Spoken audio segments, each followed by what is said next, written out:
क्या व्यक्ति से आपकी बात हो पाई है नहीं? देखिए, सबसे पहले तो बोलिए भारत माता की जय। तो सबसे पहले मैं आपके चैनल का धन्यवाद करना चाहता हूँ, क्योंकि आप इतने दिनों से हमारे साथ हैं और हमारी जो बातों को है, हमारे भूतपूर्व सैनिकों के साथ साथ जो अथॉरिटी जिनको हम बताना चाहते हैं अपनी समस्याओं को, वहां तक पहुंचा रहे हैं। जी धन्यवाद। मैं दीवान सिंह, भूतपूर्व नौसैनिक हूँ। आप पूछे मेरे से क्या पूछना चाहते हैं? 48 दिनों से क्या सरकार के किसी व्यक्ति से आपकी बात हो पाई? नहीं, अभी तक हमारी किसी भी व्यक्ति से बात नहीं हो पाई, लेकिन हमें पूरी आशा है सरकार से कि हमारी बहुत जल्दी ही बात होंगी। अभी हम लोगों को मालूम है, मुझे मालूम ही नहीं, मुझे पूर्ण विश्वास है अपने प्रधानमंत्री माननीय मोदी जी से कि वो कुछ न कुछ इसका रास्ता निकालेंगे। अभी वो मंथन चल रहा है, मंथन चलने दीजिए।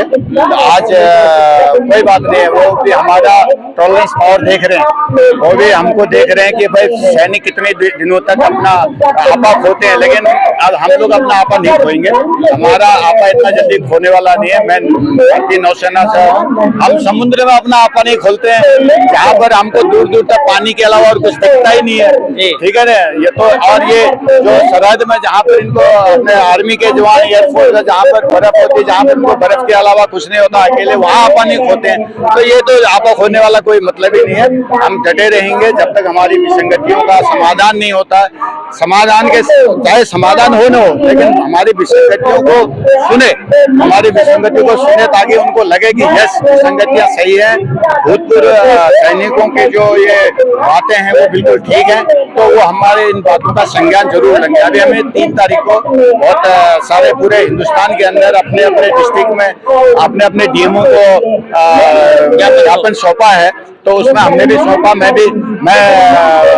Indian naval veteran welfare association greater Noida का उपाध्यक्ष भी हूँ, तो हमने भी सौंपा है। तो हमें पूर्ण विश्वास है कि इस चीज पर चर्चा होगी और ये चीजें होंगी। थोड़ा टाइम लगेगा, कोई बात नहीं। हम टॉलरेंस अपना हम खोजिए, हम अपना वो खोएंगे नहीं। हमारे अंदर बहुत टॉलरेंस पावर है। हम डिसिप्लिन है और डिसिप्लिन तरीके से ही अपना काम करेंगे। हम इनडिसिप्लिन कोई नहीं, ऐसा नहीं कि हम जाके उधर उद्दुगुड़ मचाएंगे, कहीं हम लोग गलत काम कर देंगे या कोई गलत भाषा बोलेंगे। हमारा सभी राजनीतिक दलों से हमारा किसी से साथ कोई नहीं। हम सैनिक हैं, हमारा सबसे बड़ा दायित्व सैनिक का दायित्व है। हम चाहे भूतपूर्व हो गए हैं, आज भी हमारे खून में सेना का वो जो वो गौरव है वो अभी भी दौड़ रहा है। हम गर्व अभी भी महसूस करते हैं। आज भी हम अपनी छाती खोल के जहाँ हमने देश की सेवा की, हमने देश के लिए अपनी कुर्बानी की, हमने बचपन अपना देश की सेवा के लिए लगाया। हम 18-19 साल में भर्ती हो जाते हैं और अभी 52 से लेके 58 साल तक, कोई 40 से लेके 45 साल तक, कोई 30 से लेके 35 साल तक की उम्र में आते हैं। तो जो भी है अपना कंट्रीब्यूशन 15 साल, 18 साल, 20 साल, 25 साल, 35 साल, 37 साल जो भी हम देके आते हैं। तो मैं खुद 35 साल देके आया। तो ये नहीं है कि हम लोग कोई गलत चीज करेंगे। हम जो भी चीज हमारी मांगे हैं, हम संवैधानिक तरीके से मांगेंगे। देश के रक्षा मंत्री राजनाथ सिंह लगातार सैनिकों के बीच में जाते हैं, क्योंकि रक्षा मंत्री है, और देश के प्रधानमंत्री तो खासतौर पर होली और दिवाली जैसे मौके पर यानी तक की सेना की टोपी पहनकर लोगों के बीच रहते हैं। उसके बाद आज 48 दिनों से क्यों नहीं सुनवाई हो रही? देखिए, ऐसा है, चाहे माननीय रक्षा मंत्री जी हों, चाहे माननीय प्रधानमंत्री जी हों, चाहे हमारे महामहिम राष्ट्रपति जी हों, हम सभी का आदर करते हैं। और हमको मालूम है कि हमारे जो प्रधानमंत्री जी है हमारे साथ होली दिवाली मनाते हैं और हमारे बीच आके हमारा मनोबल बढ़ाते हैं। लेकिन देखिए, जो सर्विस का जो एक चैनल होता है, जो एक सिस्टम है, वो सिस्टम ऐसा होता है कि उस समय कोई सैनिकों को इंस्ट्रक्शंस दिया जाता है।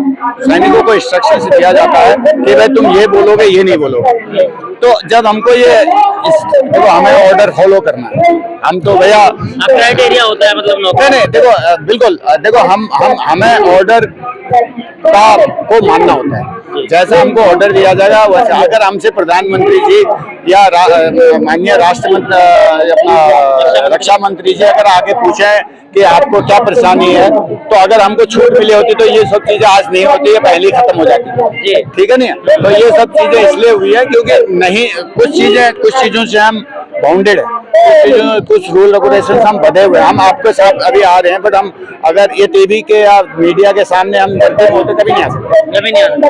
तो ये अभी हम आ रहे हैं, अभी हम भूतपूर्व सैनिक हैं, हम संविधान के अंदर है। आज हमको भी बोलने का उतना ही हक है जितना आपको है, ठीक है ना। हम अपनी बातें रख रहे हैं और हम अपनी बातें कोई गलत नहीं कर रहे, हम किसी को दोष नहीं दे रहे, चाहे वो सेना के अधिकारी हों, चाहे वो हमारे माननीय जो नेतागण हों, हम किसी को दोष नहीं दे रहे। हम बोल रहे हैं कि हमारे को अनदेखा, कुछ अधिकारियों के द्वारा हमको अनदेखा किया गया, उस अनदेखी को, उस विसंगतियों को आप दूर कीजिए। जैसे एमएसपी हो गया, 1 रैंक 1 पे हो गया, आपका जो डिसेबिलिटीज पेंशन हो गया, ये दीज ऑल थिंग्स जो है, ये चीजों को जो है यू कैन क्या नाम कहते हैं, इसको संज्ञान में लीजिए, देखिए इसको, इसका मंथन कीजिए और जो भी आउटकम निकलता है आप हमको बताइए। तो आखिर क्या 48 दिनों से मंथन नहीं हो पा रहा है सरकार का? अभी ये सब चीजें, सरकार आप लोगों का इम्तिहान ले रही है। हमारा इम्तिहान ही चल रहा है, इम्तिहान बहुत लंबा चलता है, कोई बात नहीं, हमारा इम्तिहान चलेगा। देखिए मैं क्या बोलता हूँ, देश के अंदर जो जवान आता है, जवान कौन आता है? जवान कौन है आज के दिन में? आप ये बताइए, जो जवान है वो कौन है? एक मजदूर का लड़का है, किसान का बेटा है, खुद सिपाहियों का बेटा है, हमारे बेटे, किसान का बेटा अक्सर यही है। हाँ, और कुछ मध्यम वर्ग के लोगों का है। किसी भी अधिकारी गण का, चाहे वो किसी भी फोर्स का हो, उसका जो बच्चा है वो फौज में जवान नहीं है। अगर उसका फौज में जवान हो गया होता तो आज तक बता दिया होता, पापा मेरा तो ये, आपका ये है, मेरा ये नहीं है। जी जी जी, ठीक है ना, क्योंकि भैया वो तो घर का आदमी हो जाता। तो अभी जब उसको मालूम है, जब उनके बच्चे आते हैं, फौज में आते हैं, अधिकारी बन के आते हैं, तो अधिकारी तो जो चीजें लपेट, उनको जो प्रिविलेजेस मिल रही हैं, वो अपनी प्रिविलेजेस से संतुष्ट हैं, तो उनको करने की क्या जरूरत है? तो जो अभी हम लोग जब संतुष्ट नहीं, तभी तो यहाँ आके जंतर मंतर पर धरना में बैठते हैं। नहीं तो हमको धरने में बैठने की क्या जरूरत थी इस उम्र में? 48 दिन हो गए हैं, ये बताइए मुझे, धरना कब तक? से धरना जब तक हमारी मांगे नहीं सुनी जाएंगी, जब तक हमारे किसी प्रतिनिधित्व का उनको अथॉरिटीज द्वारा नहीं बुलाया जाएगा, हमारी बातों को रखने का हमको मौका नहीं मिलेगा, तब तक धरना चलता रहेगा। धरने में कोई प्रॉब्लम नहीं है, धरना चलता रहेगा। मतलब खत्म नहीं होगा धरना? नहीं, खत्म क्यों होगा? मतलब कहने का ये है कि कहीं ना कहीं पूर्व सैनिक नहीं हटेंगे पीछे, सरकार को बातें माननी पड़ेगी। देखिए साहब, मैं आपके चैनल के माध्यम से बोलना चाहता हूँ, जब सैनिक बॉर्डर से नहीं पीछे हटता, जब मैं नौसेना में हूँ, मैं जब समुद्र से पीछे नहीं हट सकता, ठीक है नहीं, तो ये यहाँ से पीछे हटने का तो सवाल ही नहीं उठता है। ठीक है, अभी उस समय हम काफी रूल रेगुलेशन से बधे हुए थे, तो इसलिए हम अपनी आवाज नहीं उठा पा रहे थे, लेकिन आज हम अपनी आवाज उठा पाने के काबिल आज हमको प्लेटफॉर्म मिला हुआ है। और ये प्लेटफॉर्म भी हमें जो स्ट्रेंथ मिली है, ये भी हमें, आज मैं आपको चैनल के माध्यम से बोलना चाहता हूँ, ये भी हमें माननीय हमारे प्रधानमंत्री मोदी जी के हमारे साथ होली दिवाली मनाने, हमारे बारे में चर्चा करने, मेरे भारत का जवान बोलने की वजह से स्ट्रेंथ आई है, और ये स्ट्रेंथ अब नीचे नहीं जा सकती है। आखिरी फैसला क्या होगा अगर आप लोगों की मांगे नहीं मानी जाती है? नहीं, मांगे क्यों नहीं मांगी जाएंगी? आप अभी से नेगेटिव क्यों सोच रहे हैं? आप पॉजिटिव। मैं तो इसलिए कह रहा हूँ ना, 48 दिनों से आप लोग बैठे, 1 किलोमीटर की दूरी पर कोई बात नहीं, सुनवाई हो रही है। कोई बात नहीं, 48 दिन कुछ नहीं होते। हम जब पानी के जहाज से निकलते हैं तो महीनों निकल जाते हैं, 48 दिन कुछ भी नहीं है। बॉर्डरों में रहते हैं, सालों साल रहते हैं, कोई नहीं है। 48 दिन, 58 दिन, 98 दिन, what ever it is days, that days can not be मतलब काउंटेड। होता है अभी चाहे 100 दिन रहना, क्या फर्क पड़ता है? नहीं फर्क पड़ता। मैंने कोई रहेंगे, बिल्कुल, जब मांगनी नहीं जाएगी तो नहीं उठेंगे, बिल्कुल नहीं उठेंगे। जब ये फैसला पक्का हमारा एक और कल को हमारा जो एक मंडल का जो चुनाव हो रहा है, उस चुनाव के अंदर जो हमारे प्रतिनिधित्व से सबसे बड़ी चीज क्या है, नेवी, आर्मी और एयरफोर्स, तीनों फोर्सों के अंदर सबसे बड़ी चीज क्या होती है? जवानों का कोई प्रतिनिधित्व नहीं रहता है। सिविल में क्या होता है, अगर आप चाहे वो क्लास D4 में हो या कोई भी क्लास में हो, वो अपना एक प्रतिनिधित्व, उनका एक यूनियन होती है।